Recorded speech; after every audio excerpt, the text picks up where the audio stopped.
La enfermedad hepática grasa no alcohólica se define de acuerdo con el Consenso Mexicano de Enfermedad Hepática Grasa No Alcohólica, publicado en marzo de este año como un trastorno metabólico que se caracteriza por esteatosis macrovesicular en más del 5% de los hepatocitos en individuos sin consumo significativo de alcohol, medicamentos hepatotóxicos ni otras causas conocidas de esteatosis secundaria.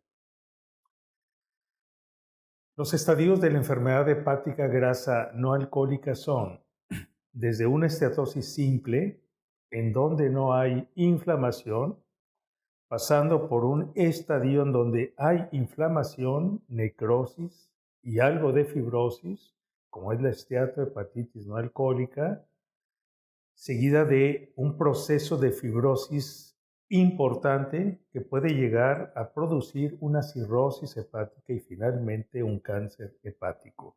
Estos son entonces los estadios de la enfermedad hepática grasa no alcohólica. Afortunadamente, la forma patológica más frecuente es la esteatosis simple. Sin embargo, un porcentaje nada negligible puede evolucionar hasta la etapa final, que es el cáncer hepático. La prevalencia de esta enfermedad se liga muy estrechamente con la obesidad.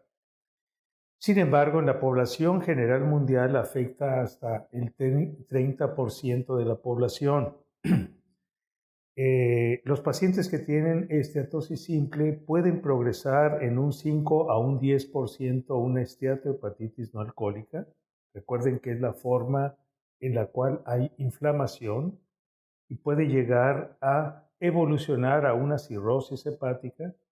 Sin embargo, cuando hacemos el diagnóstico de hígado graso no alcohólico, desgraciadamente el 30% de los sujetos ya tienen una esteatohepatitis no alcohólica.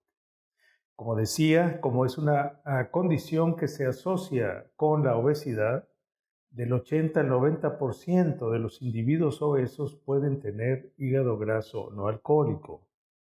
Es más frecuente en la edad avanzada, es más frecuente en hombres y actualmente es la causa más frecuente de cirrosis criptogénica. Como decía en la diapositiva anterior, esta enfermedad está muy estrechamente relacionada con la obesidad. Y aquí vemos un mapa mundial en donde vemos la prevalencia de la obesidad en hombres en el mundo. Y ven ustedes cómo nuestro país se encuentra entre los países en donde el sobrepeso y la obesidad tienen una de las prevalencias más altas. Esta estadística es del 2010, cuando nuestro país todavía era el segundo lugar mundial en obesidad en adultos. Actualmente, en el año 2019, nuestro país ocupa el primer lugar a nivel mundial y ha sobrepasado a los Estados Unidos, que es el segundo país más obeso del mundo. En nuestro país, la prevalencia de sobrepeso y obesidad son alrededor del 70%. Si a esto le agregamos de que en nuestra población genéticamente hay mucha prevalencia de diabetes mellitus, entonces tenemos la combinación perfecta, obesidad y diabetes, para que se produzca esta enfermedad. Los factores de riesgo para tener un hígado graso no alcohólico son básicamente los que componen el síndrome metabólico, ya sea completo o en forma parcial. Acuérdense ustedes que el síndrome metabólico está formado por varios parámetros. Obesidad visceral, la cual se refleja por longitud de cintura, de 102 centímetros, superior a 102 centímetros en los hombres, por arriba de 88 en la mujer. Presencia de diabetes mellitus tipo 1 y tipo 2, dislipidemia, de las cuales la hipertrigliceridemia es la más importante, e hipertensión arterial. Sin embargo, no es necesario que todos estos componentes del síndrome metabólico estén presentes para dar lugar a un hígado graso o enfermedad hepática grasa no alcohólica. El más frecuente, el más pesado, coloquialmente hablando, es obesidad y diabetes mellitus. Con estos dos parámetros tenemos casi asegurada la génesis de esta enfermedad. Por otra parte, también la genética es muy importante. La genética está ligada a la presencia de un gen PNPLA3, el cual entre los mexicanos la prevalencia es muy alta, hasta de un 70%. Quiere decir entonces que los mexicanos tenemos no solamente la obesidad y la diabetes mellitus en prevalencias muy altas, sino también nuestra población tiene en sus genes la facilidad para desarrollar esta enfermedad. Me refiero específicamente al gen PNPLA3. Este gen se asocia a obesidad visceral por arriba del 50%. En esta diapositiva vamos a ver lo que mencioné en la diapositiva anterior. Aquí vemos un mapa mundial en donde se muestra la relación que existe entre la enfermedad hepática grasa no alcohólica y la prevalencia del gen PNPLA3. Ven ustedes cómo nuestro país, como lo dije en diapositivas anteriores, tiene una prevalencia muy alta de enfermedad hepática grasa no alcohólica. Sin embargo, vean cómo hay países, tanto en América del Sur, en Europa, en África, en Asia, que tienen prevalencias altas de enfermedad hepática grasa no alcohólica. Sin embargo, cuando revisamos la prevalencia del gen PNPLA3, en México existe hasta un 70 o 75% de prevalencia, que es la prevalencia más alta en todo el mundo. Si esto lo revisamos, esta asociación entre la enfermedad hepática grasa no alcohólica y el gen PNPLA3 en los Estados Unidos, vamos a ver cómo en Estados Unidos, entre la población caucásica, ¿verdad?, con igual prevalencia de enfermedad hepática grasa no alcohólica, existe una prevalencia menor del gen PNPLA3, un 15%. En la población afroamericana es alrededor del 10%, mientras que en los mexicanos que viven en Estados Unidos la prevalencia puede llegar a ser hasta del 50%, lo cual confirma de que la población mexicana, la población mestiza o de origen mexicano, tiene una alta prevalencia de este gen, que es un gen, repito, facilitador del desarrollo de esta enfermedad. La fisiopatología de este padecimiento, como dije hace unos momentos, se relaciona con la genética. En nuestra población tenemos el gen PNPLA3 con una prevalencia bastante alta. Si a eso le agregamos componentes del síndrome metabólico, dije que la obesidad y la diabetes eran de los más importantes, entonces tenemos la combinación perfecta para iniciar el proceso de una enfermedad hepática grasa no alcohólica. Lo primero que aparece es la resistencia a la insulina. La primera condición, la primera entidad patológica que aparece es resistencia a la insulina. Una vez que aparece la resistencia a la insulina, están las condiciones dadas para que aparezca la enfermedad hepática grasa no alcohólica. Inicialmente, como dije hace unos momentos, la esteatosis simple, después la esteatohepatitis no alcohólica, la cirrosis y el cáncer. Sin embargo, en estudios epidemiológicos se ha observado que no se requiere que la esteatosis simple pase por los estadios de esteatohepatitis no alcohólica y cirrosis para dar un cáncer. Se ha observado en pacientes que pueden desarrollar un cáncer hepático directamente de una esteatosis simple, y eso es lo grave de esta enfermedad. La fisiopatogenia de esta enfermedad es un poquito complicada, es compleja. Sin embargo, en esta diapositiva voy a tratar de simplificar lo más que pueda para ser lo más claro posible.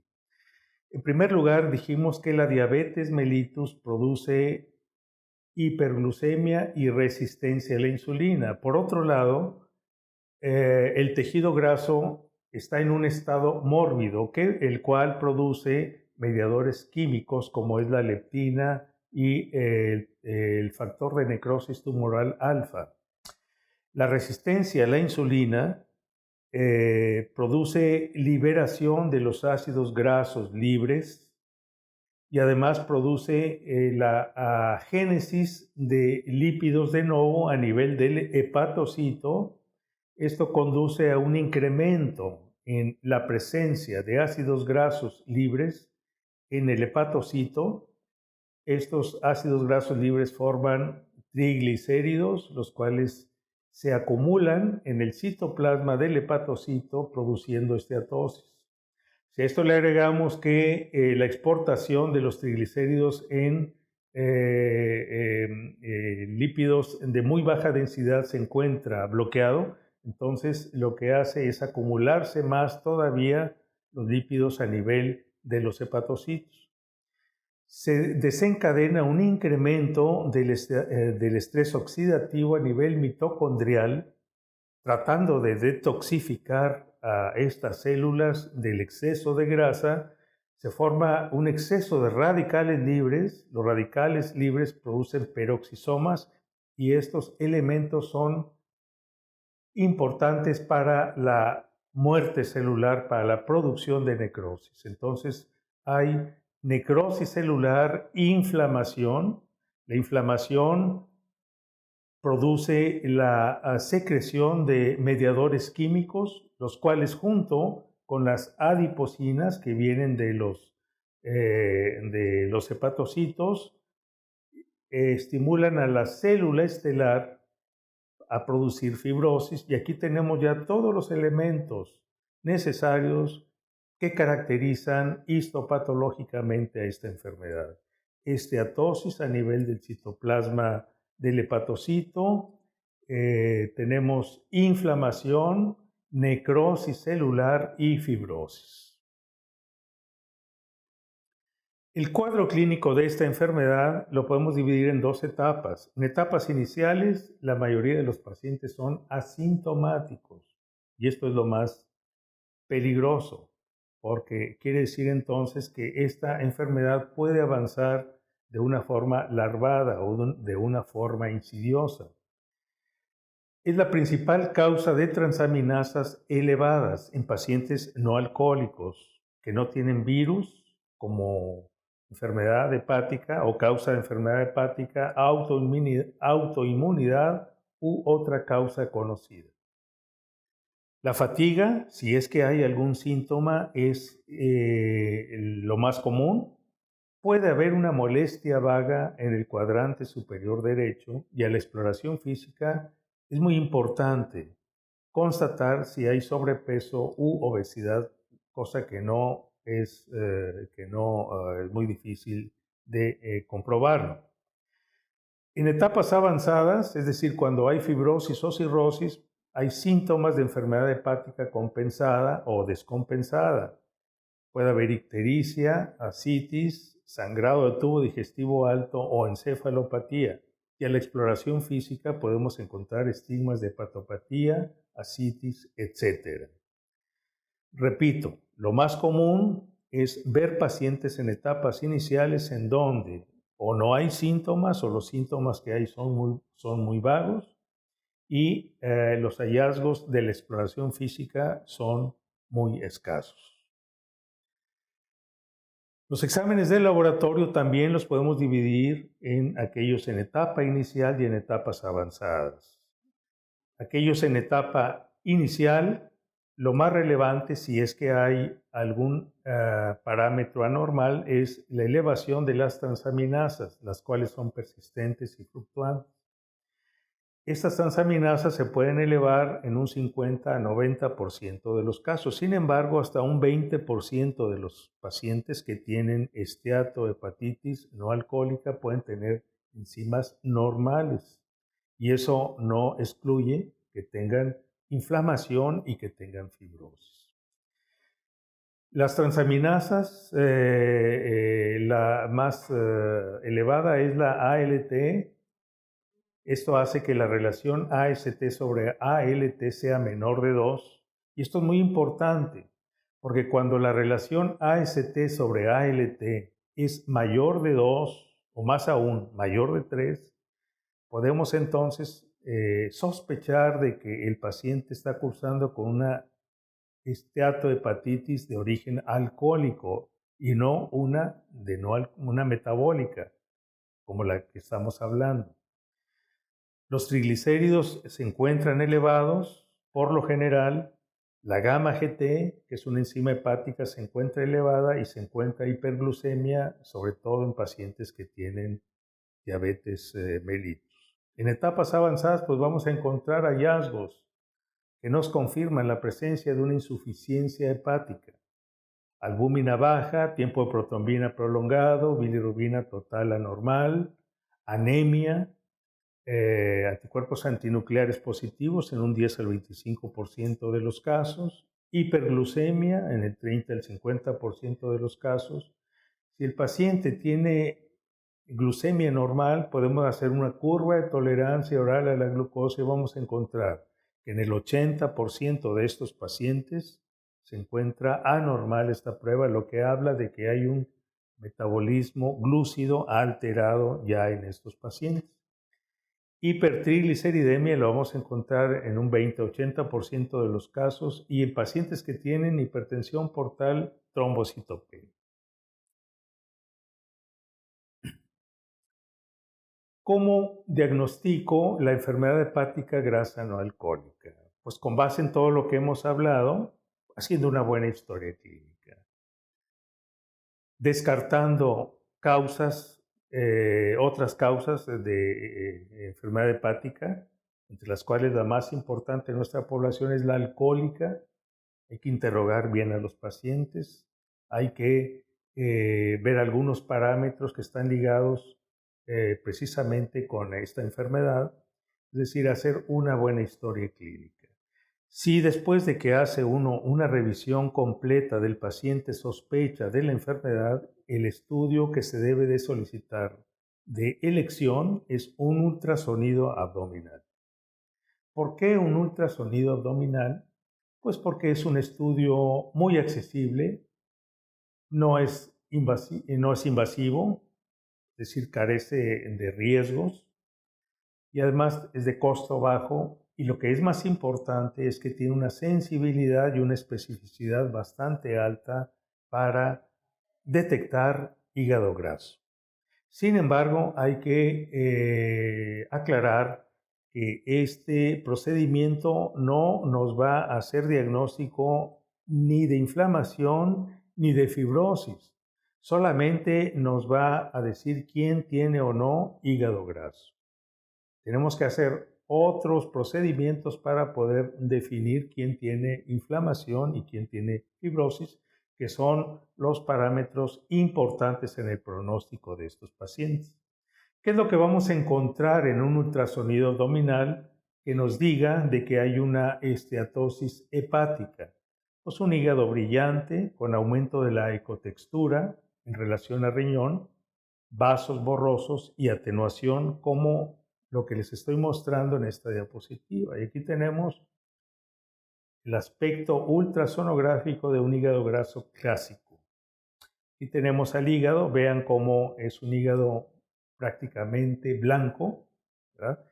Cuyo ecogenicidad es más incrementada cuando lo comparamos con la corteza del riñón. Aquí tenemos el riñón y esto es lo que los radiólogos toman en cuenta para definir si el hígado está cargado o no de grasa. Este aspecto entonces nos revela una esteatosis hepática, pero repito, no nos permite saber quién tiene o no inflamación o fibrosis. Así que la pregunta que uno debe de hacerse cuando el radiólogo le reporta a uno una esteatosis hepática es, eh, ¿se trata de una esteatosis simple o tiene inflamación manifestada por un esteatohepatitis no alcohólica, sobre todo con fibrosis? Como dije anteriormente, los datos clínicos no permiten diferenciar entre una esteatosis simple o una esteatohepatitis no alcohólica, tampoco nos permiten la detección de fibrosis incipiente. ¿Por qué digo esto? Porque más que la inflamación y la fibrosis, más que la inflamación, perdón, la fibrosis avanzada, es decir, un estadio superior a F2 en escala de Metavir, se asocia con incremento de la morbimortalidad. Y aquí tenemos los diferentes estadios de la escala de Metavir: F1, F2, F3 y F4. En F1 hay fibrosis portal, en F2 hay puentes que se salen de los espacios porta, que son escasos. F3, los puentes son más numerosos, y en F4 ya hay una cirrosis establecida. Bueno, por arriba de este estadio, ¿verdad? La presencia de F2 o un estadio mayor tiene impacto negativo en el pronóstico de estos pacientes. El diagnóstico de certeza de fibrosis hepática se hace mediante la biopsia hepática. Se considera entonces que la biopsia hepática es el estándar de oro y nos permite además excluir otras causas de enfermedad hepática. Nos permite también establecer el estadio y, como dije en la diapositiva anterior, predecir el pronóstico del paciente. Sin embargo, hay muchas limitaciones de la biopsia hepática. En primer lugar, puede haber error de muestreo. Y en segundo lugar, es un método costoso, invasivo. Frecuentemente los pacientes se sienten bien, como dije en alguna diapositiva anterior, y rechazan con mucha frecuencia este procedimiento. Y además, los pacientes con hígado graso no alcohólico, la mayoría, tienen buen pronóstico y por lo tanto no hay un tratamiento específico. Entonces, la biopsia hepática no se utiliza de una manera general para hacer el diagnóstico de inflamación y de fibrosis en estos pacientes. Los criterios histológicos de esteatohepatitis no alcohólica son los que se muestran en la diapositiva. Los más presentes, los más permanentes o los más constantes son esteatosis macrovesicular, inflamación parenquimatosa, necrosis de los hepatocitos y degeneración de hepatocitos por balonización. Puede haber de una manera no constante, pero sí de una manera frecuente, cuerpos de Mallory. Aquí tenemos una diapositiva que nos muestra un aspecto microscópico de la enfermedad hepática grasa no alcohólica en su estadio de esteatohepatitis no alcohólica. Vemos esteatosis, aquí la vemos como gotas de grasa. Vemos infiltrado inflamatorio con algo de fibrosis, fibrosis escasa y necrosis balonoide. Estos son los componentes histopatológicos más importantes de la esteatohepatitis no alcohólica. Si dijimos que la biopsia hepática no se utiliza de una manera generalizada para diagnosticar inflamación y fibrosis en estos pacientes, ¿qué es lo que podemos utilizar en reemplazo de este procedimiento? Pues métodos no invasivos de fibrosis hepática, entre los cuales tenemos, por un lado, los índices serológicos, es decir, métodos biológicos, métodos de laboratorio o métodos clínicos, y por otro lado, métodos radiológicos como es la elastografía. Los métodos serológicos son muy sencillos de obtener, ya que consiste en la revisión de exámenes de laboratorio y mediciones somatométricas, los cuales se combinan en algoritmos para obtener un resultado, el cual es un factor numérico. Estos índices serológicos son varios los que se utilizan. Son el score de fibrosis, FIB4, APRI, VAR, relación AST-ALT, de los cuales el más utilizado en nuestro medio lo hemos probado en nuestros pacientes y hemos encontrado que el que tiene mejor rendimiento diagnóstico es el score de fibrosis, ¿verdad? Es el que se utiliza y el que utilizamos en nuestros pacientes. Entre los métodos radiológicos tenemos la elastografía, la cual puede realizarse mediante varios métodos. Un método que se conoce como FibroScan, por ultrasonido o por resonancia magnética nuclear. Como decía hace unos momentos, el score de fibrosis, de todos los scores que presenté en la diapositiva anterior, es el más preciso en nuestros pacientes. Nosotros, en investigaciones que hemos hecho en el Departamento de Gastroenterología, encontramos que tiene un AUROC bastante aceptable, de 0.85. Recuerden ustedes que un método de diagnóstico que tiene un AUROC por arriba de 0.70 es un procedimiento aceptable. El score de fibrosis consiste en el cálculo de un algorítmico de la edad, índice de masa corporal, hiperglucemia, plaquetas, albúmina y la relación AST sobre ALT. Todo este cálculo en forma algorítmica, en forma de algoritmo, nos da como resultado un valor numérico. Que cuando este valor numérico es menor de menos 1.5, hay una muy baja probabilidad de que el paciente tenga fibrosis, con un valor predictivo negativo de un 93%.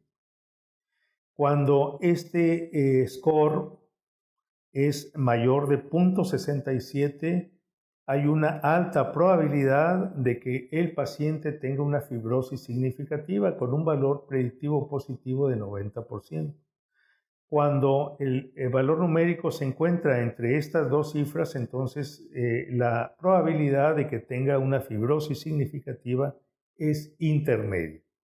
Sin embargo, el 25% de los valores quedan en esta parte, en este segmento intermedio.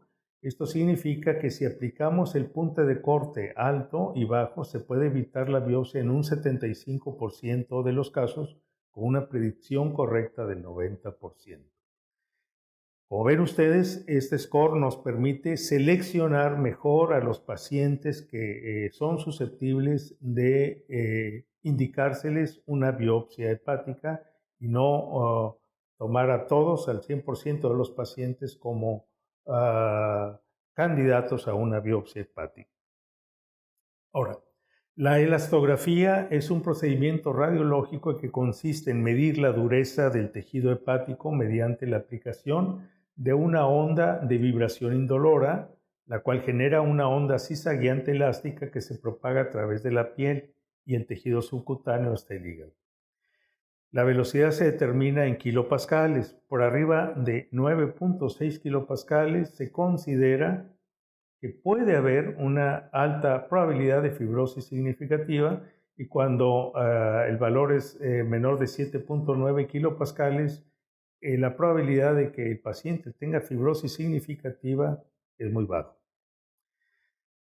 Aquí tenemos una fotografía de una paciente a la cual se le está realizando una elastografía de transición mediante un procedimiento que se conoce como FibroScan.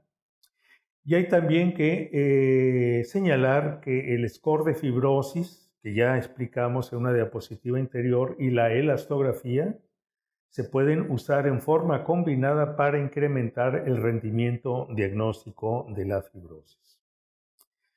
La morbimortalidad de esta enfermedad depende de qué etapa la estamos nosotros midiendo. En la etapa fibrótica, la enfermedad cardiovascular, es decir, los infartos de miocardio y la insuficiencia cardíaca, es mucho más frecuente. En la etapa fibrótica, las complicaciones de cirrosis como hipertensión portal, encefalopatía hepática, ascitis son las más frecuentes. Inclusive puede aparecer, como dije anteriormente, cáncer hepático. Es la causa más frecuente, la enfermedad hepática grasa no alcohólica de trasplante hepático actualmente en el mundo. El tratamiento, pues el tratamiento aquí tenemos muy pocos recursos farmacológicos que ofrecer a los pacientes, desgraciadamente. Sin embargo, actualmente la investigación farmacológica está muy activa para tratar de evitar complicaciones de esta enfermedad. Así que el tratamiento actualmente, el más aceptado es el cambio de estilo de vida, es decir, reducción de peso con ejercicio y dieta, controlar la diabetes, controlar los lípidos de la sangre, controlar la hipertensión arterial, es decir, todos los elementos del síndrome metabólico hay que tenerlos a raya, hay que mantenerlos a raya, hay que controlarlos para poder evitar que esta enfermedad siga progresando. En cuanto a fármacos, pues tenemos unos cuantos fármacos que se utilizan no de una manera generalizada, pero que han dado algún efecto benéfico. Por ejemplo, la pioglitazona ha demostrado tener algún efecto. Sin embargo, no en todos los casos se ha demostrado este efecto benéfico y por lo tanto no hay un consenso para utilizarla. La vitamina E en no diabéticos y en no cirróticos también se ha recomendado, sin embargo, no en todos los pacientes. Y finalmente, la cirugía bariátrica puede ser aconsejada o recomendada en la obesidad mórbida con el fin de evitar un progreso de esta enfermedad. Ningún otro tratamiento medicamentoso, es decir, fármaco, está probado como efectivo en esta enfermedad. Muchas gracias por su atención.